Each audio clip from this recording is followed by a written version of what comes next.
Hello everybody, today I am back to kind of give you not only kind of a review as to where I am in the game, because actually I've been a lot more addicted to the game than I thought I would be, but also I just wanted to kind of bring some awareness to things that you probably didn't know about the game or that the game doesn't make quite as obvious as opposed to other things in the game. Let's get into it. First and foremost, the thing that I do want to mention that I didn't really see anywhere and I only knew because I was doing Dream Arena, and that's that reset happens in about, I believe, 2.5 hours. I believe it's 8 p.m. EST. Let me go ahead and make sure. Yep, it's in 2 hours. So first and foremost, if you're curious about your dailies or when dailies reset, it's at 8 p.m. EST. The next thing that I think a lot of people should really take into consideration is that if you've ever fought a boss or if you fought an encounter that is really, really difficult and you aren't able to clear it, after you've failed enough times, you can actually call on the help of others to either, number one, give you an additional ally or additional character that you could use yourself, which is really nice.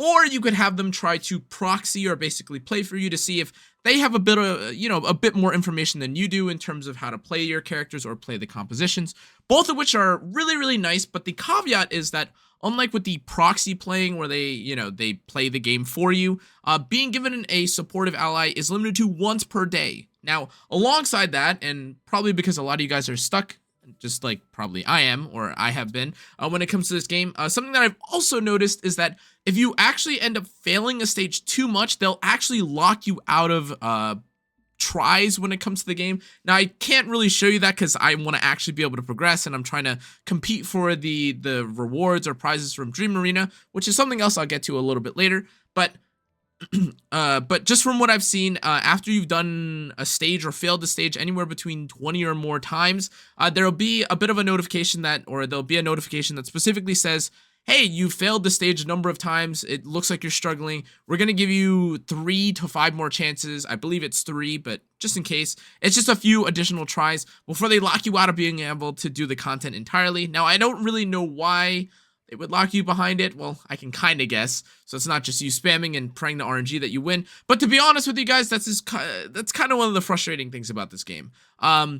Obviously, you are locked a little bit behind what content you're able to do just based off of your levels, your gear, etc. But sometimes you do want to reach above and beyond, or kind of stretch and reach towards goals that are basically unattainable just because you want to play more or receive more rewards. And in that case, there's definitely going to be moments where you're fighting mobs that are 10 levels above, 20 levels above.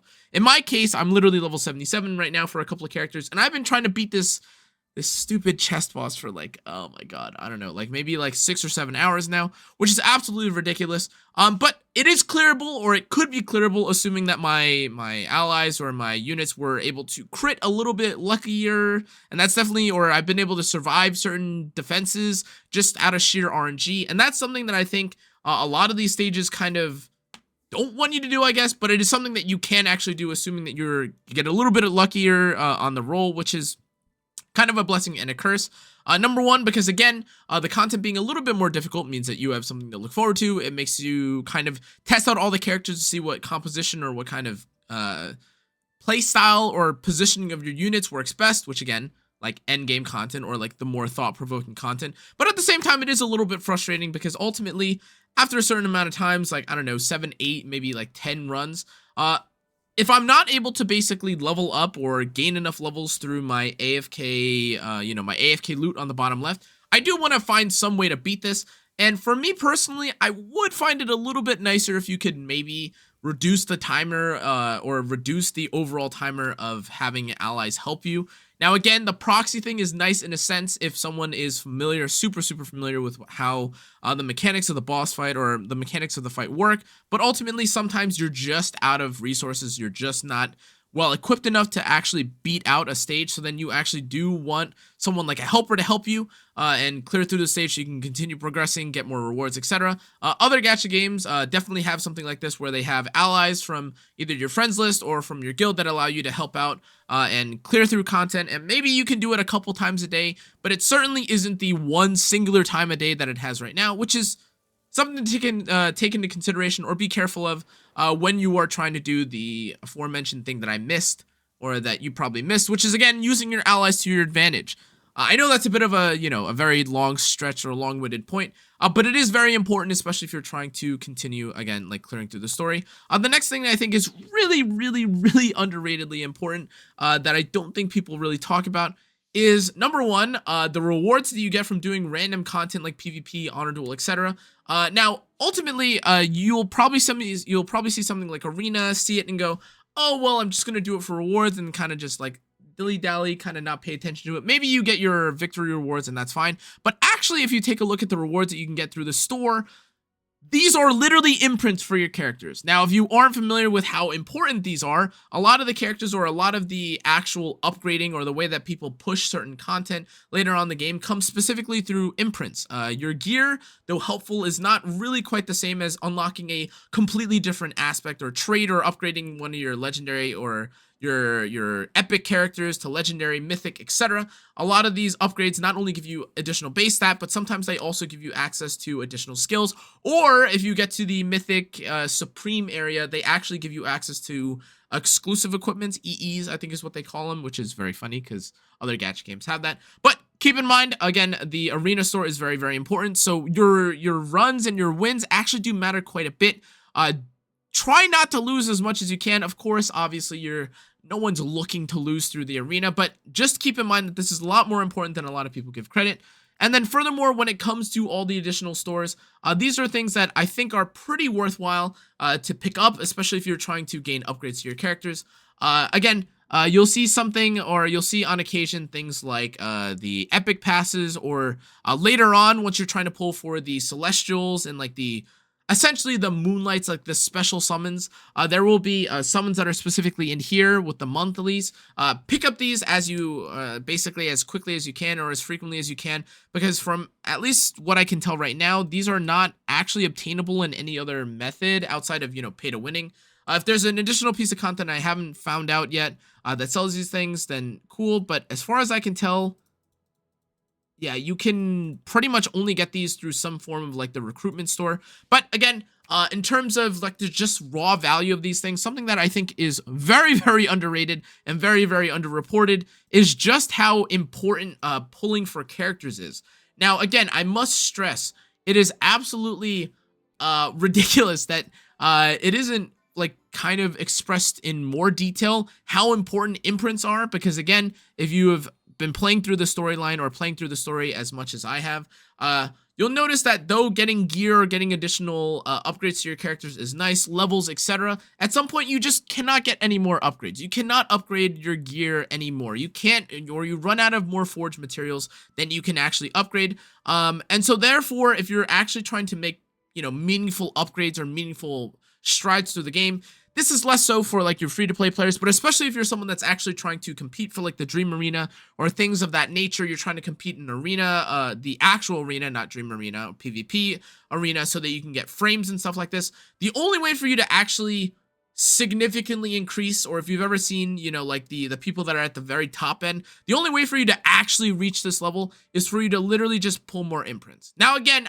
whether or not you should do this, or if it's, financially reasonable, or if it's smart, or if it's efficient, or if it's too pay to win, that's completely up to you. I just want to, bring awareness to the fact that in terms of how much value you get, the answer is a lot. And just to kind of explain that, I have a couple characters here that are in like the legendary kind of ranking area. Now, again, my Cecia, she's got a couple imprints.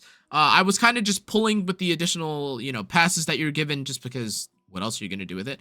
And as you can see here, I have her at a legendary tier, and she's got 11,336 power, and that's cool, that's great. But then let's compare it to someone like my Tamesia, who is literally, again, no imprint, but again is also level 77, and I'm 3,000 power behind. Now, in terms of how much actual value that is, it kind of depends depending on the character. Some characters are better without stats. Again, like certain characters just give out their ultimates, or they can't die, and then they're super way more efficient in terms of value, and you don't really need to upgrade them like to the moon and back, or you don't maybe need so many imprints. But especially if you're dealing with the damage dealer, or if you're dealing with someone like Rowan, however you want to pronounce him, Again, having additional health, being able to survive things like this on a supportive character or dealing more damage on a DPS is insane value, very, very important.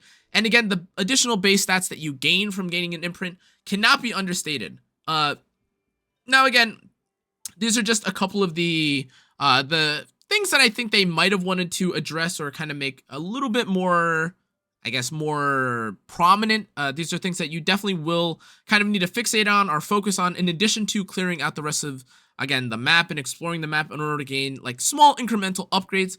But another thing that I think people may pick up on early, but I think a lot of people need to keep in consideration or kind of need to understand when it comes to the gameplay loop of this game, is that in terms of the main story progression, the general feedback loop or the general gameplay loop is that you will essentially clear through the story, do some random quests, fetch quests, beat stuff, and then you'll basically be locked behind like a new area. For me, it's this area right here.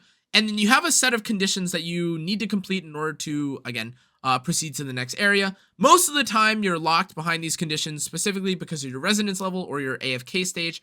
But again, sometimes it does include stuff like you need to clear a labyrinth or you need to do other PvE related requirements. But that is the actual, at least from what I can tell, the actual gameplay loop in the story. And then outside of that, of course, with the reset and with the different battle modes, you can, of course, just spend a bunch of your time enjoying and playing stuff like Honor Duel and Arena. I think those two, in my opinion, are my personal favorites in terms of content. And then Theory Crafting, Dream Arena, or Dream Realm, I don't know why I called it Dream Arena, I apologize. It's called Dream Realm. I think is also very interesting in terms of being able to min-max your build, kind of putting your gear to the test and seeing if you can get a high score. But something that I think is also very slept on, actually, is the fact that the guild content hasn't even come out yet, or isn't even technically out yet. It says that there will be a new round for things and we gain rewards. So if you haven't also joined a guild, I apologize. I would love to invite all you guys to my guild, but it's actually full. I do wish that guilds were a little bit bigger if we could have alliances, but that's besides the point. Join a guild as soon as you can, guys, because again, assuming that it's active, you will be doing additional content, fighting a boss, and again, receiving rewards, getting like treasure keys, and then of course all these different keys and stuff just contribute to your overall income and contribute to your overall pulling currency. But also, if you just take a look at stuff like the Emporium, specifically for the guild store that I kind of mentioned earlier, these are just soul sigils for the Moonlight or the more difficult to get characters, the celestial like special characters.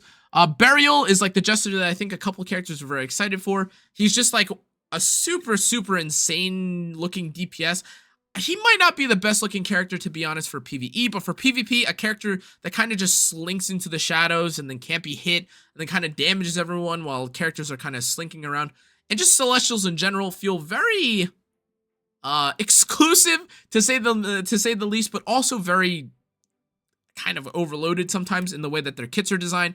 And of course, the currency that they have is completely different from the normal Epic Pass tickets or anything like that. So again, having any sort of, I guess, like currency or any kind of currency that allows you to purchase imprints for these characters, very high value. So therefore, get into a guild as soon as you can and get to mingling, get to doing the quests, anything like that. But anyways, guys, those were kind of the initial tips that after maybe after 24, maybe 48-ish hours worth of playing the game, I've noticed. Again, also make sure to check out and get all the exploration things on the map. Again, make sure to ask for help when you can. Proxies are definitely going to be a little bit more efficient, especially earlier on, because a lot of times it's just knowing what teams kind of synergize well together. Whereas later on, especially once you get to where I am, you're starting to get to like the level 60, 50, 60, 70 range. A lot of the times you'll literally just need someone to help you in order to clear out the content. But that's going to be it for this video, guys. I hope you enjoyed. Hope you learned something. If you did, make sure to like, comment, turn the notification bell, and subscribe. Thank you again to AFK Journey for sponsoring this video and sponsoring my addiction to trying to get rank 1. But anyways, guys, make sure to check out the rest of my socials. I've been streaming on YouTube and Twitch. I was going to stream this game today, but then my PC crashed, which is unfortunate. But anyways, thanks again for watching. I'll see you on the next one. Good night. Adios.